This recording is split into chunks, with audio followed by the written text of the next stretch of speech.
नमस्कार, मी Saurabh Naik. Sensible media प्रोडक्शनच्या नाटक फॅक्टरीमध्ये आपल्या सगळ्यांचं मनपूर्वक स्वागत आहे. 28 युग झाली, पंढरीचा पांडुरंग कमरेवर हात ठेवून उभा आहे. वाट पाहतोय आपल्या भक्तांची.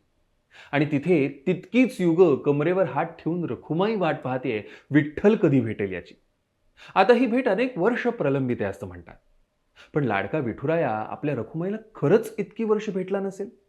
रुसून गेलेल्या तिची समजूत काढली नसेल? ह्याच प्रश्नाचा मागोवा घेणारं नाटक सध्या रंगभूमीवर आलंय. ते म्हणजे का रुसली रखुमाई. जाणून घेऊया कसं आहे हे नाटक. चंद्रभागेचा काठ. रखुमाई बसली आहे काठावर. घरकामासाठी हंडाभर पाणी घेऊन ती निघणार इतक्यात तिची सखी तिथे येते. रखुमाई नाराज दिसते. सखी विचारपूस करते तेव्हा कळतं की ती विठ्ठलावर रुसून बसलेली आहे. आता मैत्रीण बोलता बोलता हळूहळू तिच्याकडनं विठ्ठलाबद्दलच्या सगळ्या तक्रारी ऐकून घेते. तो कसा घरी वेळ देत नाही, त्याला कशी इतरांचीच काळजी आहे, तो कसा त्याच्या इतर भक्तांकडे जाऊन त्यांची सेवा करतो, हे सगळं हळूहळू तिच्या बोलण्यातनं येऊ लागतं. आता तिची मैत्रीण येन केन प्रकारेनं विठ्ठलाची बाजू मांडण्याचा प्रयत्न करते, पण तरी रखुमाईचं काही समाधान होत नाही. एका स्त्रीच्या आपल्या नवऱ्याकडनं असलेल्या अपेक्षा, त्या अपेक्षांची पूर्तता न होणं आणि त्यामुळे स्त्री सुलभ रुसून बसणं हे गुण रखुमाईच्या अंगी आहेत. आणि म्हणूनच ती रुसून बसली आणि आपले प्रश्न मांडताना विठ्ठलाबद्दल विश्वाला पडलेल्या प्रश्नांची ती उकल करते. मात्र तिच्या सगळ्या प्रश्नांची उत्तरं तिला मिळतात का? तिचा रुसवा जातो का? इतके वर्ष घरी न परतलेला विठ्ठल आता तरी परततो का?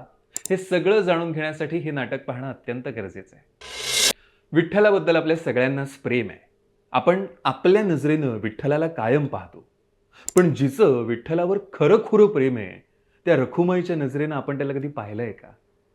त्या रखुमाईच्या नजरेनं या नाटकाचा लेखक विठ्ठलाकडे पाहतो आणि प्रेक्षकांनाही तसं त्याच्याकडे पाहायला लावतो.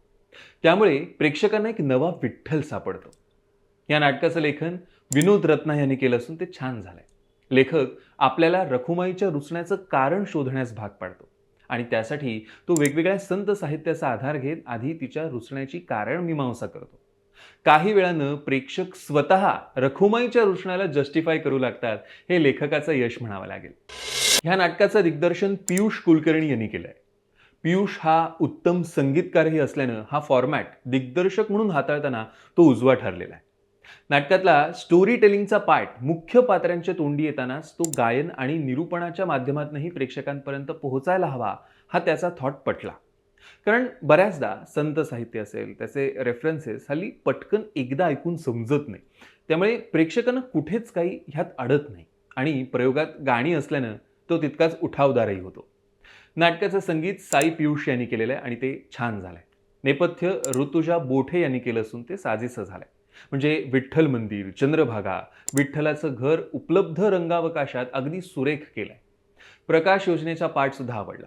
ही प्रकाश योजना मयूर हरदास यांनी केली आहे. पडदा उघडताच समोर चंद्रभागा असं वाटणं हे प्रकाश योजनेमुळेच शक्य झालंय. किंवा विठ्ठल मंदिर असेल, विठ्ठलाचं विठ्ठल असणं हे प्रेक्षकांसमोर आणणं हा सुद्धा प्रकाश योजनेचाच एक भाग आहे. यात शुभंकर एकबोटे यांनी विविधरंगी भूमिका साकारल्या आणि त्या साकारताना प्रत्येक भूमिकेचं वेगळेपण त्यानं टिकवून ठेवलं आणि ते अधोरेखित ठेवण्यास भाग पाडलंय.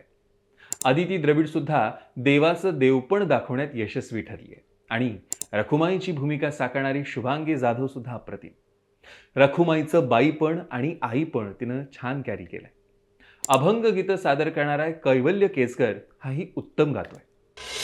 एकूणच का रुसली रखुमाई हे नाटक प्रत्येक बायकोनं आपल्या नवऱ्यासोबत पाहण्यासारखं आहे आणि नवऱ्याने हे नाटक बायकोनं आपल्याला हे बघायला नेमकं का आणलंय हा हेतू मनात ठेवूनच पाहायला हवं. म्हणजे योग्य तो मेसेज पोहोचेल. आता गमतीचा भाग विरळा, पण नाटक जरूर बघा, छान आहे. नाटक फॅक्टरी या नाटकाला देते 5 पैकी 3.5 स्टार्स. पुन्हा भेटू नवीन नाटकासह. तोवर सबस्क्राईब करायला विसरू नका सेन्सिबल मीडिया प्रोडक्शन.